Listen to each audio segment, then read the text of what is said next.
叶晨的话让李亚林一下子陷入恍惚，他发现自己先前的两种假设在此刻都有些相悖。首先，如果现在一切都是真实的，无法解释自己被打成筛子怎么还能活过来的问题。其次，如果现在一切都只是自己的意识，那又无法解释自己的大脑怎么能在当时那种局面中存活下来。毕竟当身体失去供血能力之后，大脑最多也就坚持5分钟，按当时那种情况，自己也根本不可能保住意识。既然保不住意识，现在这又算怎么回事？叶晨见他苦思冥想的样子，淡淡说道：我来告诉你，你到底是怎么活下来的。说到这里，叶晨微微一顿，又道：当日你中枪之后，是我用我的方法保住了你的大脑不死，所以你才能被顺利带到这里冰冻。李亚林忍不住问：你的办法？什么办法？叶晨哼笑一声，具体是什么办法，你就没必要知道了。李亚林又问：那我受的伤该怎么解释？就算你能保住我的大脑，那我的身体呢？叶晨正色道：这就是重塑丹的功劳了，它的药性就是无论你的身体遭受了多大的损伤，它都可以重塑你的身体。说着，叶晨又道：你可以检查一下自己，看看还有没有受伤的痕迹。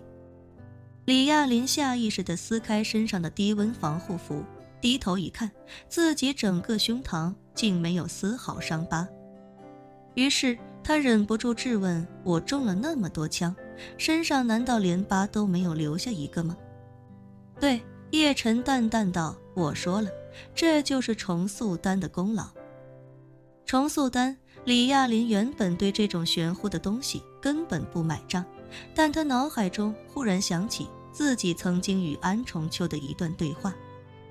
那一次，安重秋告诉过他，在某一场神秘的拍卖会上，安重秋为一种名为回春丹的丹药开出了3000亿美元的价格，但最终却遭到了对方的拒绝。安重秋告诉他，那回春丹不仅能治疗百病，甚至还能让人的寿命延长10几20年。当时李亚林的第一念头也是不信，但当安重秋详细解释过之后，他心里虽然依旧震惊，但出于对老友的信任，他也选择了相信。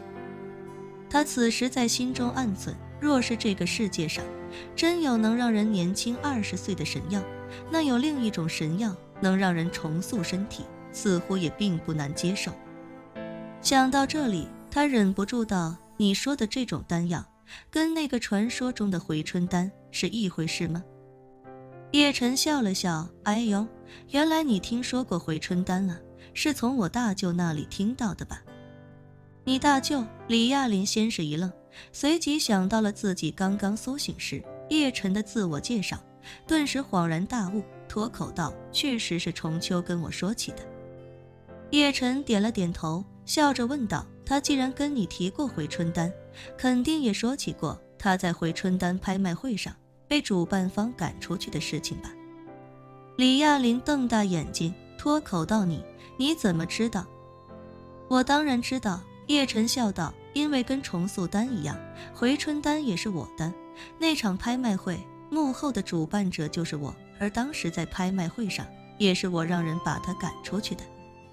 李亚林骇然无比，脱口道：你知道他是你大舅，为什么还把他赶出去？叶晨淡淡道：我赶他出去的时候并不知道他的真实身份，他当时用的是化名。说着，叶晨又道：不过就算我知道他是我大舅，我也依旧会把他赶出去，因为他破坏了我定好的规则。我在拍卖会开始之前就曾让人反复强调，无论谁拍到回春丹都必须当场服下，绝对不可带离现场，可他偏要拿钱来挑战我的规则，所以我只能让人把他赶出去。李亚林不禁低声感叹，这么说来，我真的没死。想到这里，他又问道：我还有一个问题，如果你真的是安成期的儿子，那你明知道自己的身份背景，为什么这么多年不跟你外公外婆一家相认？叶晨微微一笑，问道：怎么？你到现在还质疑我的身份？李亚林缓缓坐起身来，看着叶晨，认真道：我只是觉得这件事情太奇怪了。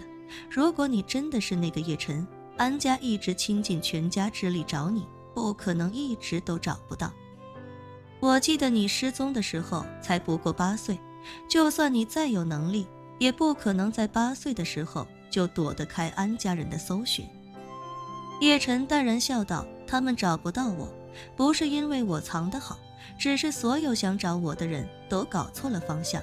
所有人都知道我是在金陵失踪的，都以为我早已经离开了金陵，但他们不知道，其实我在其后的20年里一直都在金陵，可能这就是人家说的灯下黑板。说着，叶晨又道：至于你刚才问我为什么不跟外公外婆相认，其实答案很简单，因为我不想。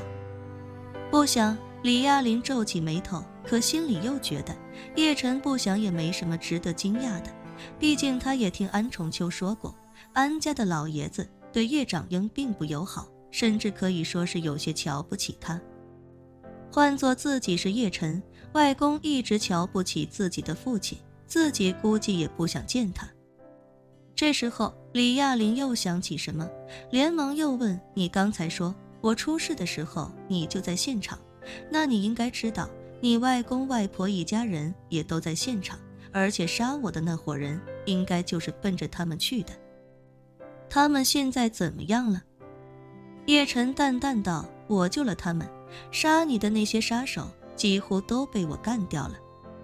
李亚林松了口气，又问：安家人都没事吗？叶晨随口道：姓安的都没事，不过我那个三舅妈服毒自杀了，因为她和那些杀手是一伙的，而且他们都是某个神秘组织的爪牙。李亚林目瞪口呆地问道：你说什么？这怎么可能？董丽琴的家世虽然远不及你外公一家，但她的父母也是美籍华人里实力非常雄厚的富豪，身价至少100亿美元。她作为董家的独生女，怎么可能受控于某个神秘组织？叶晨淡淡道：就算她的家族身家有100亿美元，估计也只是这个组织的一个白手套，甚至只是一枚棋子而已。这个组织的强大程度可能远远超出了你的想象。说着，叶晨微微一顿，开口道：这件事说来话长，我看你不妨先换身衣服，我们换个地方坐下来好好聊一聊。本期视频结束，欢迎订阅我的频道，这样就不会错过精彩内容。